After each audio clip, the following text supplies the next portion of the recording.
नमस्ते, आपका स्वागत है। आप सब जानते हैं कि भारत के foreign minister S Jaishankar Russia में 6 दिन के दौरे पर गए हैं। रशिया में एक स्कूल में उनका विजिट हुआ और बड़े अच्छे तरीके से बच्चों ने उनका इस्तकबाल किया है।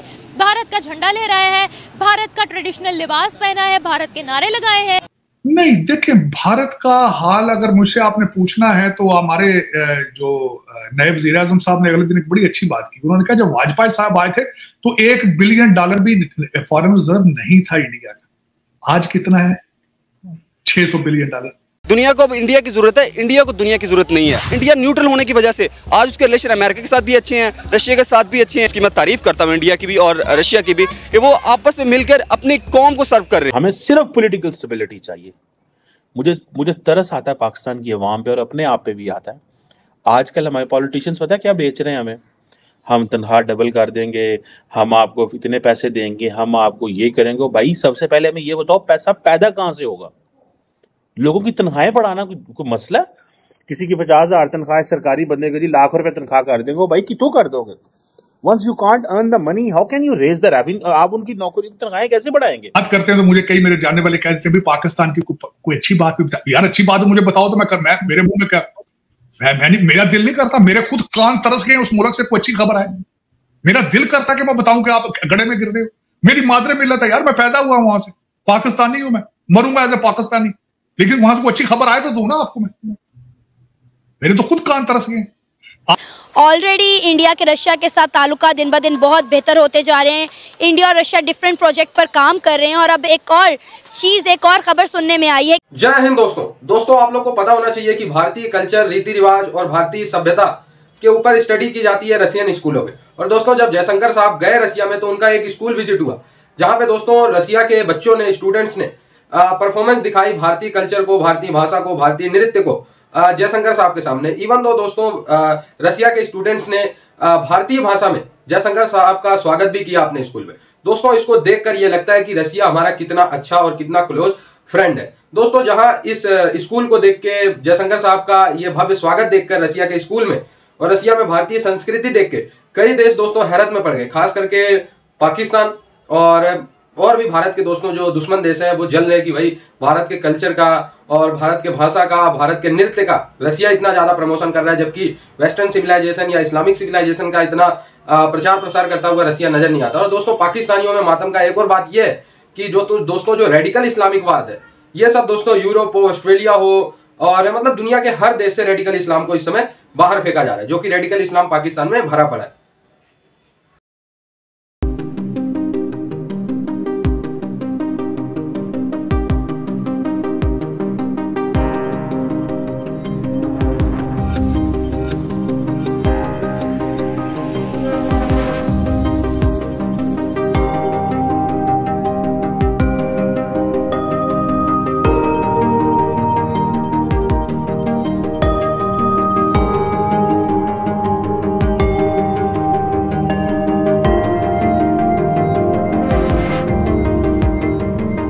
इंडिया के रशिया के साथ ताल्लुकात दिन ब दिन बहुत बेहतर होते जा रहे हैं।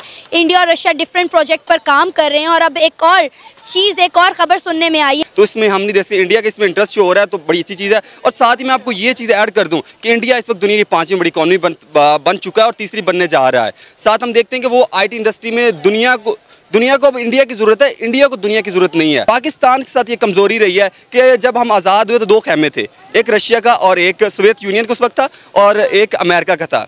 और अमेरिका ने उस वक्त पाकिस्तान के साथ मिल गया और पाकिस्तान इंडिया जो था वो न्यूट्रल उस वक्त रहा। और न्यूट्रल होने का फ़ायदा उसको कितना हुआ?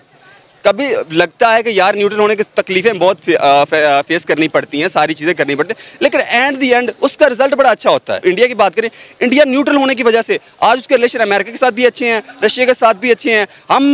उसकी मैं तारीफ करता हूँ इंडिया की भी और रशिया की भी कि वो आपस में मिलकर अपनी कौम को सर्व कर रहे हैं। अच्छा, इससे इंडिया को कितना फायदा होने वाला है? कि नहीं, देखिए, भारत का हाल अगर मुझसे आपने पूछना है तो हमारे जो नए वज़ीर आज़म साहब ने अगले दिन एक बड़ी अच्छी बात की। उन्होंने कहा जब वाजपेयी साहब आए थे तो $1 बिलियन भी फॉरेन रिजर्व नहीं था इंडिया का। आज कितना है? $600 बिलियन। तो वो अगर वो कोठियां घर लेते टोरंटो और दुबई में तो वो $600 बिलियन फॉरेन एक्सचेंज तो ना बनता ना उनका। अच्छा, दूसरा करप्शन करें तो इलान मस्क वहां लेने क्या जाएगा?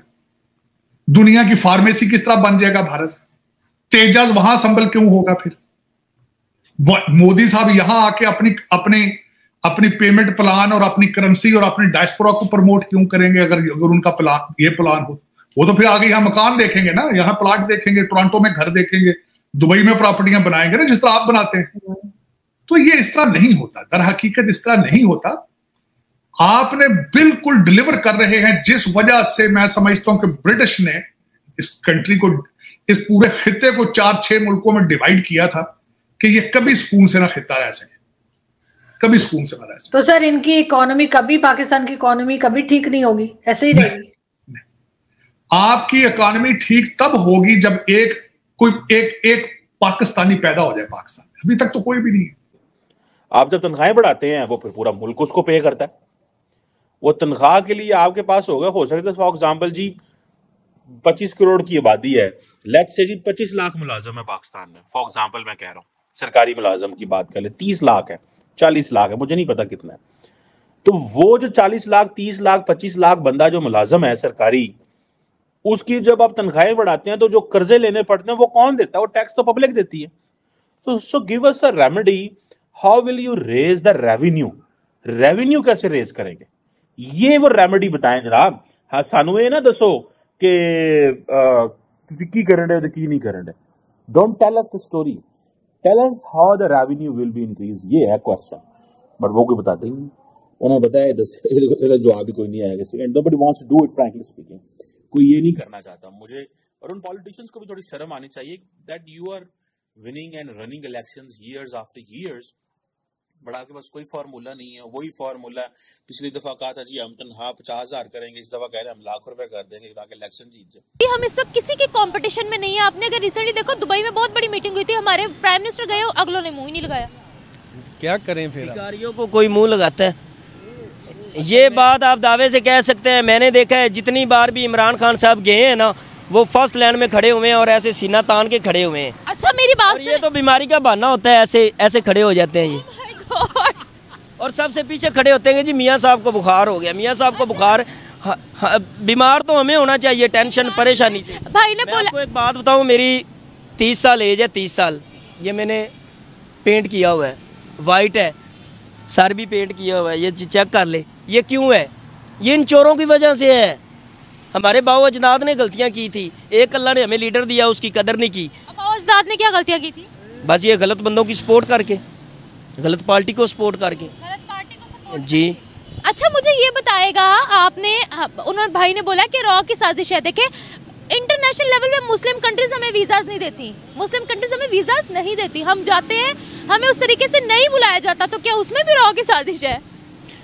देखिए जी, ये तो अल्लाह बेहतर जानता है, ठीक है, लेकिन एक बात है, हमारे इदारे, हमारा मैडम आपको ये पता नहीं, ये हाई लेवल की बातें हैं, ये ब्लॉक हैं, ब्लॉक अब तो आप समझते ना, ठीक है। चाइना अमेरिका, ठीक है, चाइना तो रशिया के साथ है ना, और इंडिया, इसराइल, अमेरिका, ये ब्लॉक है, ठीक है। जैसे ये ब्लॉक है, अब अमेरिका तो अपना बारूद बेच रहा है, उसने असलहा, ठीक है, वो दोस्तों, भारतीय परंपरा का रसिया में स्टडी होना, ये दोस्तों दिखाता भी है कि भारत और रसिया के रिलेशन कितने ज़्यादा मजबूत है। दोस्तों, शायद भारत में रसिया के कल्चर या सिविलाइजेशन के बारे में इतनी बात नहीं होती, क्योंकि दोस्तों रसिया की जो सिविलाइजेशन है वो लगभग यूरोप के सिविलाइजेशन से मिलती है, थोड़ा मोड़ा अंतर होता है। लेकिन दोस्तों, रसिया के अलावा बहुत कम ऐसे देश हैं जो भारत के सिविलाइजेशन को अपने स्कूल में पढ़ाते हैं। ये बात दोस्तों दिखाता है कि कितने क्लोज फ्रेंड है भारत और रसिया। और दोस्तों, भारत और रसिया के रिलेशन पे अमेरिका का बहुत ज़्यादा प्रेशर रहा। अमेरिका हमेशा चाहता था कि भारत अपने रिश्ते रसिया के साथ खराब करे, आ जाए, जुड़ जाए अमेरिकन ब्लॉक पे, अमेरिका के इशारे पे चले। लेकिन दोस्तों, भारत ने सबसे पहले ना रसिया देखा ना यूएसए देखा। हालांकि भारत को प्रेफर रसिया करना चाहिए था और करता भी है भारत, लेकिन सबसे पहले भारत ने अपना सेल्फ इंटरेस्ट देखा।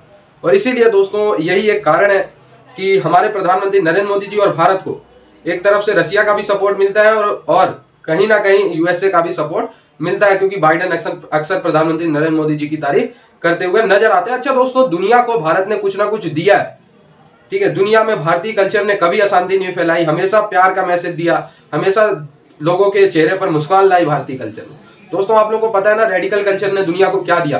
फ्रांस में आगजनी हो गई, स्वीडन में आगजनी हो गई, आयरलैंड में लोगों की ऐसी तैसी कर दी।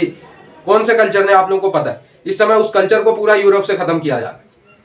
दोस्तों जो इस्लाम को बर्बाद करने के पीछे है वो दोस्तों हमारे इधर के ही, एशिया के ही कुछ देशों ने किया है। पाकिस्तान, भारत के कुछ मुस्लिम जाते हैं जो भी ऐसा काम करते हैं, बांग्लादेश, ये 3-4